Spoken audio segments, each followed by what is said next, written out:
I'd just like to say thank you for joining us, Kathie, and taking some time out to just talk to me and share a little bit of story of the Iowa Capitol Dispatch and how that came into being. Thanks, Roger, for having me, and thanks for doing this. It's really kind of you. The way Iowa Capitol Dispatch came about, there we have a national not-for-profit organization called States Newsroom. And at the time, they were in 14 states. I think Iowa was the 15th, really being formed on with the mission to try to expand journalism in state houses around the country. It grows out of the decline, especially of newspapers, and their ability to have enough staff to adequately cover their state capitals. And we've seen that erosion in Iowa and in other states around the country.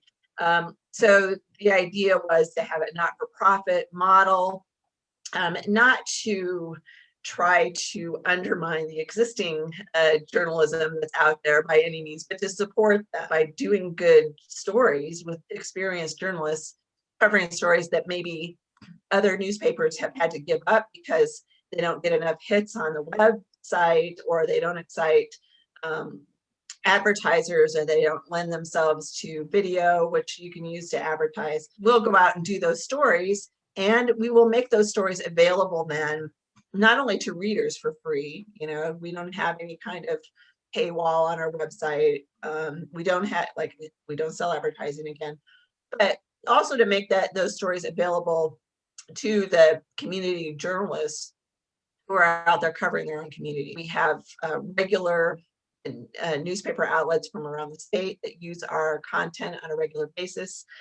Even the Des Moines Register picks up stories on a really regular basis, and we give that content for free, which we hope that will free them up then to do more great in-depth journalism on their communities. Currently on the staff, all of us are former Des Moines Register reporters, so we were all brought up in the sort of history of traditional journalism.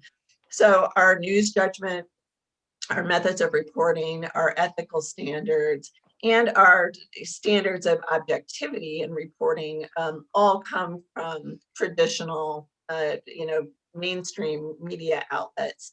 Yeah, the fact that we're online only, wouldn't really get us very far if we didn't use the same standards as the media outlets who want to publish our work, right? So, we needed to establish ourselves as, first of all, a credible, objective news and nonpartisan news outlet. I think we did that in part by starting with journalists that people recognized, and who, we had a lot of relationships, long time relationships with people in Iowa. We had more than 100 years of Iowa journalism experience among us.